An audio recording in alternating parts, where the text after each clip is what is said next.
Maligayang pagbabalik mga kasolid, Elijah First may matinding banta kay Casimiro. Technical knockout lang daw ang aabuti ng angas ng Pinas. Casimiro at First ikakasana ni Gibbons para sa WBO title eliminator. Pinoy na number 1 sa welterweight division, sasabak na naman sa isang matinding laban. Para sa ating unang balita, nga sa mga alaga nitong MP Promotion at alaga nga nitong si Manny Pacquiao ay ang ating kababayang number 1 sa kasalukuyan sa welterweight division sa Pilipinas. Ito nga itong si John Noynay na may mga nagsasabi nga mas matindi pa kay Cuadro Alas General Casimiro sa pagiging road warrior.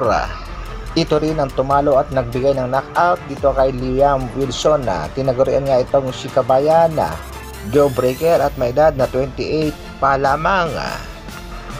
Tubong Cebu pero naninirahan sa Parañaque City, Metro Manila. Siya nga ang nangunguna sa mga Pinoy sa welterweight division at sa kasalukuyan ay may kartadang 23 wins, 11 knockouts, merong 3 talo. Ngayon yung May 16 ay muling sasabak si Kabayan kontra nga dito kay Jin Sasaki, isang Japanese prospect at may kasalukuyang kartadang 16 wins, 15 knockouts at merong isa pa lamang na talo. At sa kanyang huling 4 na laban, lahat technical knockout ang inabot ng mga kalaban. Pero bago yan mga kasolid, ay panoorin muna natin kung paano pinaayaw nitong ating kababayang si Noynay, itong Japanese prospect na may kartada noong 24 wins, 1-0. Prediction nga ng mga Japanese sa labang yan, easy work at knockout daw ang aabutin ni Noynay. Panoorin natin mga kasolid ang kanilang naging bakbakan na kung saan pinaayaw nga ng ating pangbatong si John Noynay, itong pangbato naman ng Japan na si Kenichi Ogawa.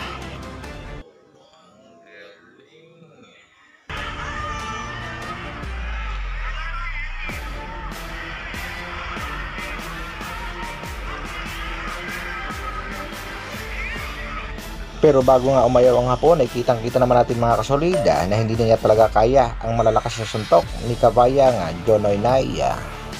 Kaya isang good luck kay Kabayang John Noynay sa kanyang nalalapit na laban kontra sa Japanese prospect na si Jin Sasaki. Sa kabilang balita naman mga kasolida, dahil nga sa mga binitawang pahayag ni Cuadro Alas General Casimiro patungkol nga yan dito kay Elijah First sa naging laban ito sa ating kababayang si King Arthur Villanueva. Panat nga ni Alas, hindi daw niya kilala itong si Elijah First at wala pa nga daw itong maipagmamalaki. Kaagad namang pumalag itong alaga ng Viva Promotion at ito nga ang kanyang naging pahayag. If you all thought I humbled by teaching a knockdown in a boxing match, yeah, I'm getting better each fight, but most importantly, I'm leaving. I will technical knockout General Casimiro or any other top 5. Keep watching. Yan nga naging banta niya dito sa ating pangbatong si Angas ng Pinas. Kung sila nga daw ay magkakaharap mga kasolid ay technical knockout ang aabutin ng ating pangbatong si Cuadro Alas General Casimiro.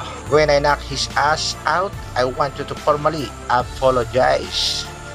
Wala naman daw problema dito kay MP President Mr. Sean Gibbons. Handa niyang ikasa ang bakbakan sa pagitan ni Elijah First at General Casimiro dahil alam naman niyang kakayanin daw nitong si First ang laban kontra sa Angas ng Pinas at posible nga maging WBO title eliminator ang bakbakang ito kung sakaling makakasa. Ang tanong dyan mga kasolid, papayag kaya ang kampo ng ating pangbatong si Cuadro Alas General Casimiro sa labang sinasabi? Ayon nga sa mga boxing fans, hanggang sa kasalukuyan ay wala pa rin laban ng Angas ng Pinas, kaya isang big shout out sa Treasure Boxing Promotion na kung wala pa talagang nahahanap na kalaban para sa Angas ng Pinas, eto na nga naman ang pagkakataon na may naghahamon na. Mas maganda nga naman daw ang labang ito mga kasolid kaysa bigyan ng tune-up fight lang ng mga Japanese promoter dahil itong si Elijah First ay nasa ranking ng The Ring.